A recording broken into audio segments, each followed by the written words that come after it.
Hi everyone, Pam Gregory. I'm going to be speaking to you today about second half of June and the full moon that we have coming up in Capricorn on the 21st or 22nd, depending on where in the world you live.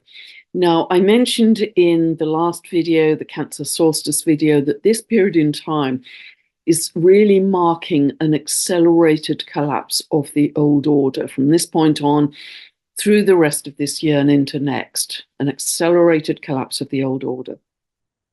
But that also means it's likely to get louder but more hollow. Scenery is collapsing all around, and so don't be surprised if events at the 3D level become much louder, more dramatic, more colorful. Hold your course, hold your focus, hold your attention on creating new Earth, because that's where we're headed. Because I'm filming this on the 6th, just to remind you that on the 8th, Mars is at the anaretic degree, what's called the anaretic degree, the last degree of Aries, its own sign. And when planets are at their anaretic degree, they can very often express in less positive ways to help us recognize that and to shed that old behavior pattern. So Mars is in myth, god of war. In its own sign, it's very strong. So we may see greater assertiveness in the world. That's on the 8th and 9th. You can also use it very positively for your own drive and focus on a project you're working on. Then on the 11th, we have a square between Mars and Pluto at 1 degree of Taurus Aquarius. Now, we had a square between Mars and Pluto back on October the 7th, 2023. That was in the late degrees of the cardinals, and that was the day, of course, that Hamas attacked Israel. So this can be a very strong, assertive energy, might makes right, power plays in the world. It's tremendous for your own willpower and focus. It can also be a struggle between individual inner authority, Mars, and top-down external authority. So it can work in that way. So, but just generally through this period, 8th through the 11th, 12th, just stay peaceful, stay calm, and stay very much operating from your inner authority, your sovereignty, and your center. We also have Uranus starting to move forwards to new degrees where it hasn't been in this cycle, in this current cycle. So it's moving from 25 to 28 degrees from now till October. It hasn't been at those degree points for 84 years. So if you have any planets round about 25 to 28 degrees of the fixed signs, and those are Taurus, Leo, Scorpio, Aquarius, you may be feeling this as really wanting change, wanting more freedom, wanting more variety, feeling the maverick in you, wanting to be more authentic, more creative, breaking the rules, that kind of thing. And that's the urge from Uranus. And Uranus usually signals things that we have already outgrown. So see where 25 to 28 degrees of Taurus is falling in your chart, but also if you have any planets or points at those degrees in any fixed signs as well. Now, Neptune is at 29 degrees of Pisces, its own sign, very last degree of the zodiac, all of this month and all the way through until early September. It moves direct on the 7th of December, and it begins to enter zero of Aries on the 30th of March next year. But we'll spend quite a bit of time also at this 29 degrees of Pisces. So I'm having a whole conversation with Heather Ainsworth next week about this. So I'll leave a lot of the detail till then. But to me, this really is signaling not the end of the world, but the end of a world, most certainly. Neptune, particularly when it's in Pisces, it can relate to any deception or illusion or veils that have been pulled over our eyes. It's related to the media. to pharmaceutical drugs, to toxicity, to water, pollution in water. It's related to blood, particularly when it's in Pisces, and the immune system. It's also related very positively to spirituality, to healing, to a sense of oneness and connection with all living beings. It's quite ethereal, and it's highly creative. It's connected to aesthetics. It's connected to religion, particularly Christianity. Remember the religion linked to the fishes, fishes, fishes of man. It's related to victimhood as well. Surrendering your power. But now I think it is already on the world axis. Know that the world axis, or what's also called the Aries point, isn't just 0 of Aries. It's anywhere from 28 degrees of the mutable signs into 2 degrees of the cardinal signs. Those are Aries, Cancer, Libra, Capricorn. So Neptune here is already on the world axis, and that means all of those things I've just referred to and more that I'll be talking about with Heather are very much going to be on the public stage this year and next. And it's very interesting actually, because we have other astrological signatures that, because Neptune, particularly at the end of Pisces, can suggest a kind of fog that we can't see through. It's things not being clear. And with the increased use of AI, there's a very strong theme happening at the moment of what's true, what's not. We can't see what's clear. However, we have some astrological aspects that will help us with clarity. And they are the North Node in Aries, very much to do with our sense of clarity and sovereignty and inner authority. Also, Uranus is very activated in this second half of the year. And so that brings in truth, awakening, a piercing sword of clarity into the fog that may be Neptune.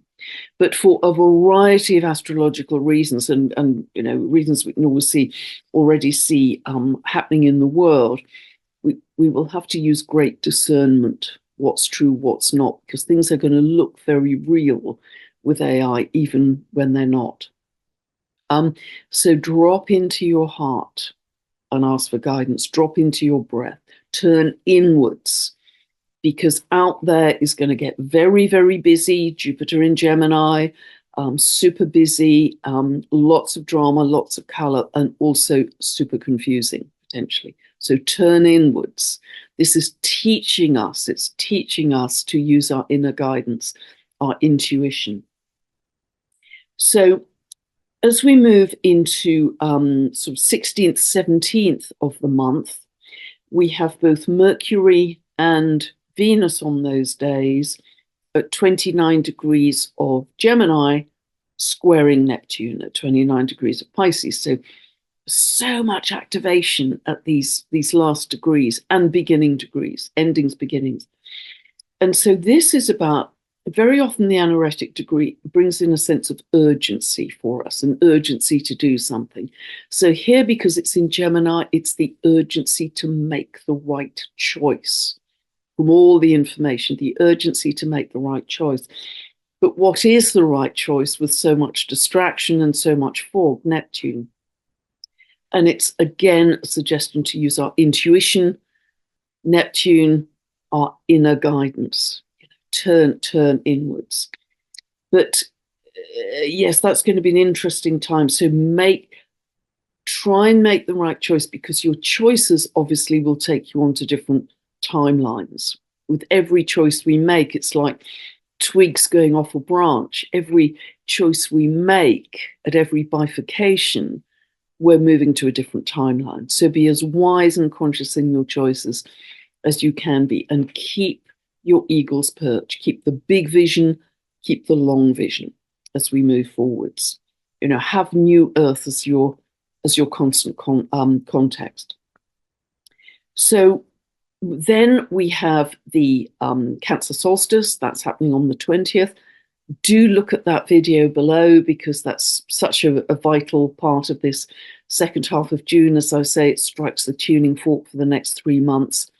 And then very soon after that, on the 21st, the next day, at 6:07 p.m. Pacific, and on the 22nd, the day after that, 2:07 a.m. UK time, we have the full moon happening in Capricorn.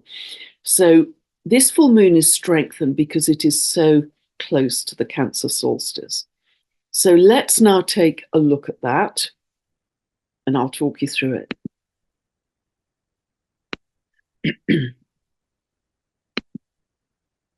Okay, so as always, I set this for England, where I live, and we can see we always have sun and moon opposite each other at a full moon. We can see that the moon is at 1°07 of Capricorn and the sun is at 1:07 of Cancer. And it's very interesting because there is another full moon in Capricorn happening on the 21st of July at 29 degrees of Capricorn. That's very interesting because, of course, as we know, that's where Pluto has been hovering and will continue to hover this year. Final degree of Capricorn representing the old order. So Capricorn is about government, corporations, top-down institutions.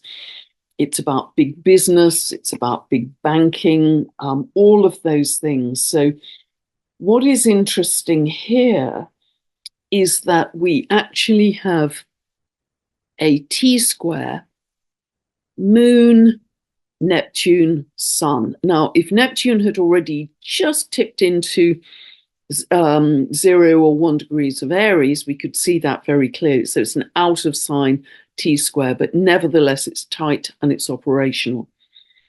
So just to say also that this full moon is opposing Venus in the US chart cast for 4th of July, 1776, 10 past 5 in the afternoon, Philadelphia.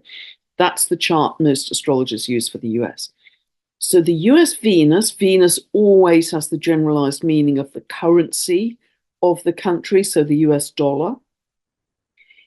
Venus in that chart also rules the 6th house.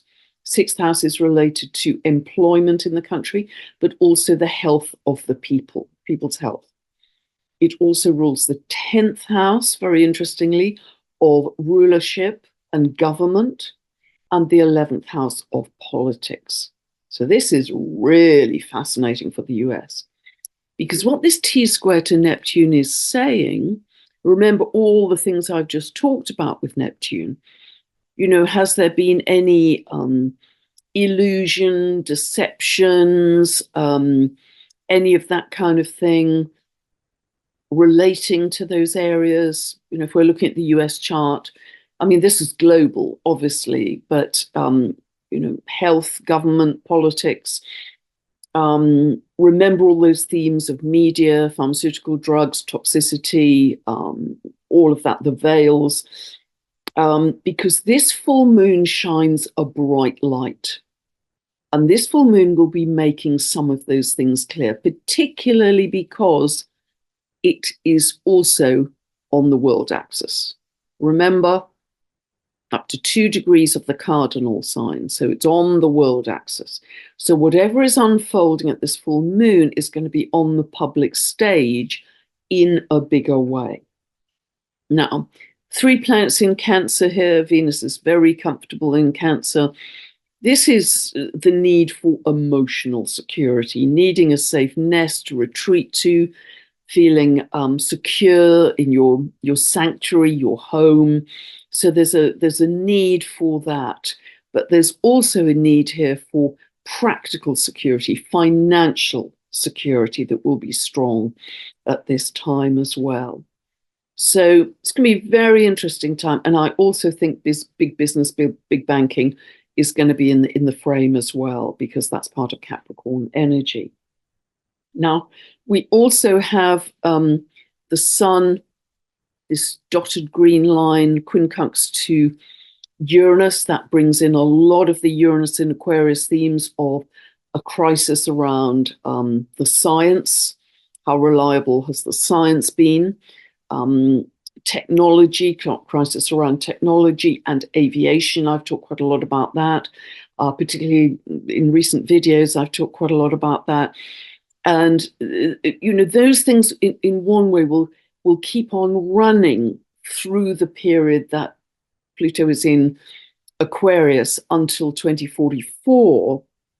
But Pluto will also transform those areas. It will reveal aspects of those that are not for our highest good, but it will also transform. It will transform science. It will transform engineering, innovation, healing technologies, definitely aviation. I think our air transport air travel is going to change out of all recognition. May go through a bit of a dip first, but then change very dramatically in terms of speed and sophistication.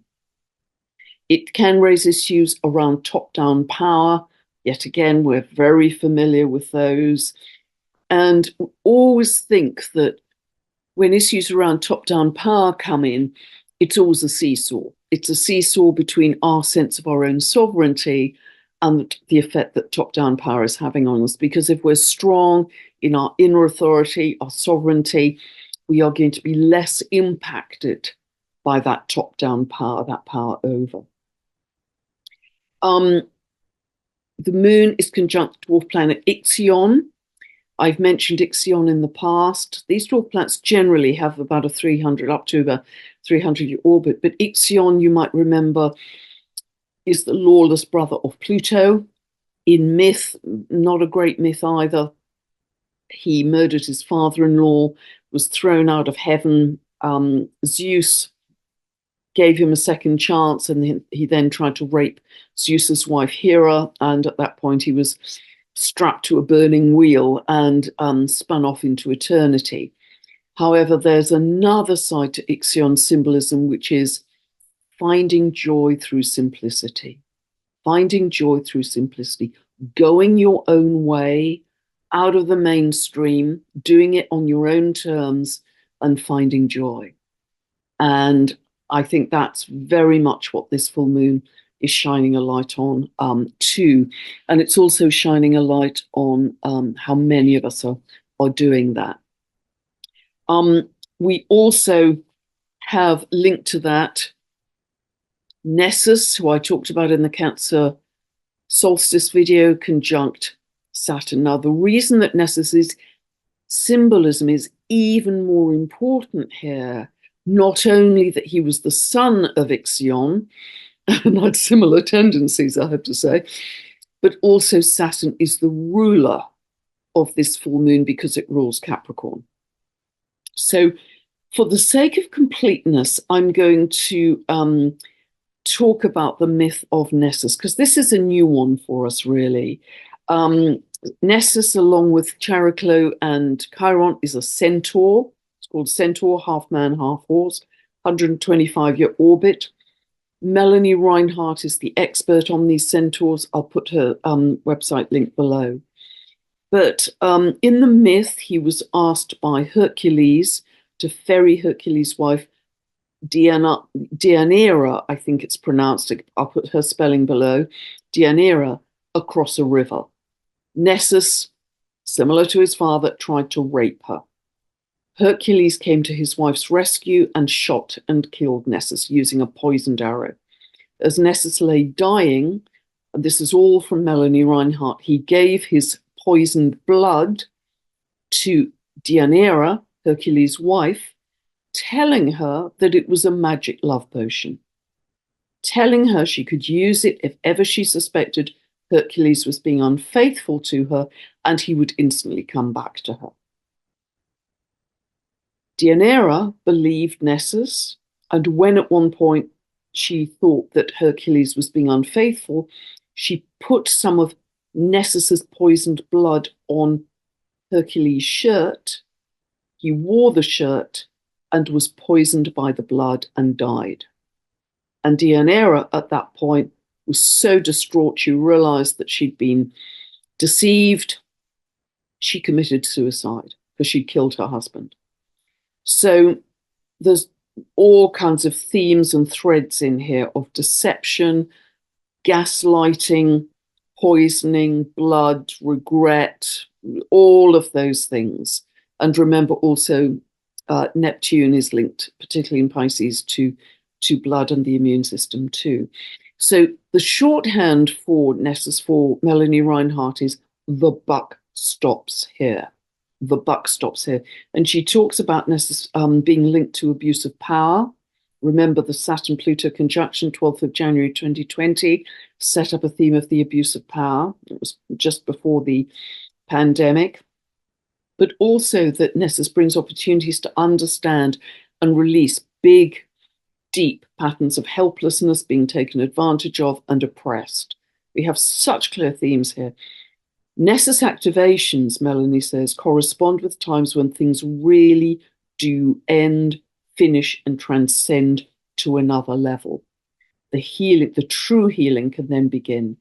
And that Nessus has the power to blow up and shatter the reality of Saturn, the ruler of this full moon, and very much related to 3D, as ruler of Capricorn, governments, corporations, institutions, big banks, big business, top-down power, rules and regulations, etc.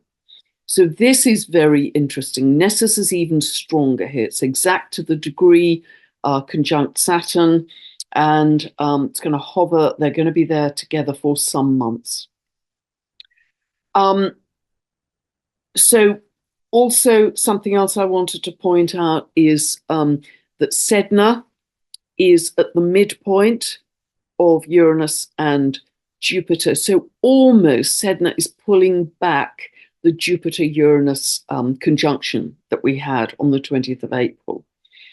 So, and what this is about, I believe, is to understand that we have so much to discover, not only in the deep seas. She's the goddess of the Inuit goddess of the Arctic oceans, but also out in the cosmos. Jupiter and Uranus were sky gods. So we have so much more to discover in the heavens, the cosmos, the galaxies, as well as the deep seas. And that's something I feel very, very deeply. We have Salacia at the North Node. Salacia, 11 degrees of Aries, exactly by degree conjunct the North Node. And this is about our collective path of soul's growth being about, again, understanding the seas. Salacia is mermaid energy, but also understanding the light. Salacia is linked to that shimmering sunlight, moonlight on the sea. She's linked to photonic light. It is light that is carried by the water. It's all about frequency and energy. It's light that's carried by the water. So, yeah, absolutely, some incredible symbolism here. Then, as we move right into the end of the month, we have on the 29th, Mars semi-square Neptune. This is excellent for any kind of spiritual practice, yoga, tai chi, qigong. It's a kind of energy going into the spiritual. But it can make you kind of lose focus a bit. Something that you were energetic and enthusiastic about, Mars, may kind of dissolve in front of you, just dissipate. It's a minor aspect, so it may just be felt on the day. But what's much more important is that Saturn is stationary direct. Stationary retrograde on the 29th. So we will feel that several days to either side. Now, whenever a planet is stationary retrograde, its symbolism is magnified. So Saturn is all about greater attempted control, more rules, more regulations. It's very much about government, big government. It could also relate to the military because Saturn is very linked to the military, that kind of discipline. It could bring up issues around water because it's in Pisces. And it's going to hover for the next few months, Saturn, from 19 back to 12 degrees of Pisces. until kind of October, November time. See which house those degrees fall in your chart, because Saturn will bring, it's great for focus, actually. It's tremendous for focus and where work has to be done, or building work or repairs, that kind of thing. I think I mentioned in the last video, it's kind of crazy for me because I've got this moving through my fourth house. The number of water repairs I've been involved in since Saturn moved into my fourth house. My cesspit pump, my dishwasher, my washing machine flooded the kitchen. It's all been around water repairs and water issues. But you can use it much more positively. If it's moving through your third house, fantastic for focusing the mind on some kind of mental project, study, research, that kind of thing. We are already into the energy of Neptune moving stationary retrograde on the 2nd of July. We'll feel that one about a week to either side. So it's at 29 degrees 55 of Pisces, within 5 minutes of the end of the zodiac. I mean, incredible before it starts to, it retrogrades back at this point. So all of those Neptunian things I've talked about could be very highlighted at this time. And it is already Neptune also itself on the world axis, as I pointed out. See which house that is activating for you. Where is 29 degrees of Pisces falling in your chart? What is dissolving from your own life? What's falling away? What's dissolving? What is just no longer relevant? And it's very interesting that it is already operational on the IC, the base of the US chart. It doesn't get to exactly the IC until kind of springtime next year, April, May. There could be issues around water, issues around flooding, that kind of thing, but it is also already opposing the MC, the midheaven of that US chart. Again, we're back to leadership and government. Again, for the US, Pluto return, full moon, aspecting Venus, which rules the 10th house because it rules Libra, and the midheaven in that chart is 1 degree of Libra. So, we're getting repeating themes here very clearly. So with all of this, remember to stay on your eagle's perch. Stay on your eagle's perch. Just observe what's leaving your life.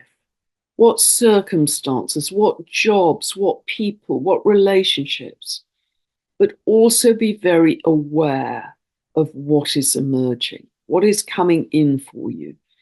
All of us are going to be feeling much greater psychic sensitivity in ways that we can barely define. Certainly telepathy, certainly healing, certainly tuning in to animals, trees, nature, sense of oneness, but some other abilities that I don't believe we can even define yet.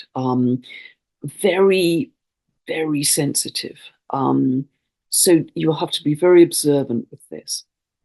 And just think, if you could see your future self as a hologram in a meditation, step into your future self. Who is that future self? How are they living? What's their state of being? How are they spending their time? What are their points of focus? Now, that can be very instructive to start to pull back that energy right now to feed who you are going to become. And I'd also really use breath work a lot, because this is so incredibly simple and free for everybody. So I'll stop sharing now, I think, because the other aspects I've talked about before, this long-running square to Hermia from Pluto, I've talked about a lot. The quincunx to Sedna, that, these will be ongoing all of this year and all of next. So I've talked about many of these before, so I'm going to stop sharing here. But just in terms of the breath, and I do this, many times, well, several times a day for sure, just particularly if you're feeling a bit frazzled and fried by all the information coming at you, the busyness, the craziness. I mean, my days are absolutely jam-packed. So I will check in on my state of being, which could be quite zuzzy at that point. And I'll just, okay, shut my eyes, drop into the breath. And by that, I mean 100% of your focus is on your breath. 100%. You are just the breath and you are nothing else. You're out of the mind completely. You are just the breath. And let the breath breathe you. Just let the breath happen without any sense of control or push or effort. So just let the breath be. And within quite a short time, you'll notice that the breath is sort of slowing and deepening. And just when you feel comfortable, again, no rush, no push, keep it soft. Just pause for a couple of seconds at the end of the inhale and a couple of seconds at the end of the exhale. And just gradually see if you can very slowly extend that out breath so it's a little bit longer than the in breath. And see if you can also extend the pause on the exhale. The longer you can hold the pause on the exhale, the healthier you are, by the way.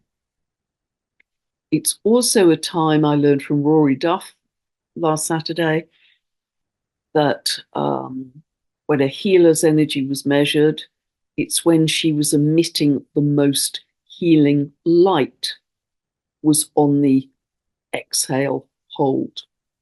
Isn't that interesting? It's the space in between. It's the gap in between. So the more we can hold on the exhale comfortably without any push, it's just a few seconds, that's absolutely fine. This gets easier with practice. You are changing your biomarkers in every moment. You're reducing your cortisol levels, you're boosting your immune system, you're changing. If you had blood samples taken before and after, they would be very different in terms of your actual physiology. So when you've had a few moments, just gradually bring yourself back, open your eyes, and then check in again on your state of being. How do you feel versus when you started? Feel a little calmer, a little more peaceful? The more you can do, I mean, how simple is this? How simple is this? For free. Everybody can do this. And the more you can do this through your day, just a few minutes, here and there, 3 or 4 minutes here and there, the more you start to feel that your default point is your inner self, not outer there. That's crazy out there. A zillion things going on, a zillion dramas. We're never going to be able to solve them with logic. Coming inside regularly with the breath teaches you that this is where you operate your life from. This is where you define your reality from. This sense of center, power, sovereignty. I know who I am. I know that I can change my reality because everything comes from consciousness. Everything. Everything comes from the invisible. So it's really, I mean, everybody can do that. And make your state of being, I've said this before, but make your state of being your absolutely top priority above all else, because everything in your reality cascades from that.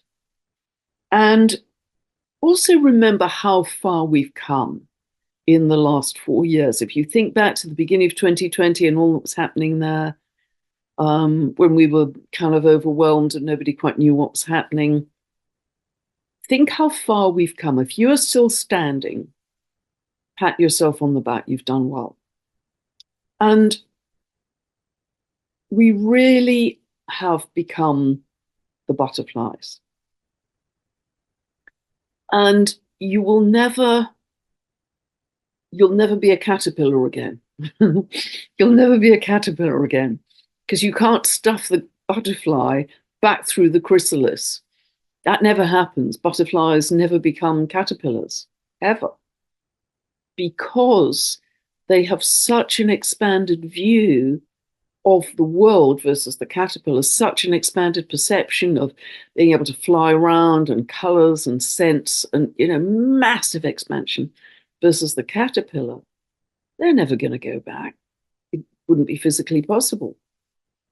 Once you've seen everything a butterfly's seen, you can't unsee it and become a caterpillar again. So this sense of expanded consciousness and expanded perception is absolutely where we are headed. And that is getting stronger every week with our simple 15-minute meditation and everything you're doing along the way. And remember, all the little things you do in your day, smiling at someone in a queue, laughing with a friend, being kind to a neighbor, all of those really simple moments in your day are actually feeding New Earth. They are feeding New Earth. And if you're not doing those things, if you're following the fearful things and the big scary things, then you're actually feeding the old system, not New Earth. So be very conscious, very on your eagle's perch, and very aware of what you're doing and where we are heading in this incredibly unique evolutionary period for humanity. So I hope that's helped you. God bless for sticking with me, and we're welcoming in an expanded consciousness of love in every moment. God bless. Thank you for listening. I'll be back very soon. Bye for now.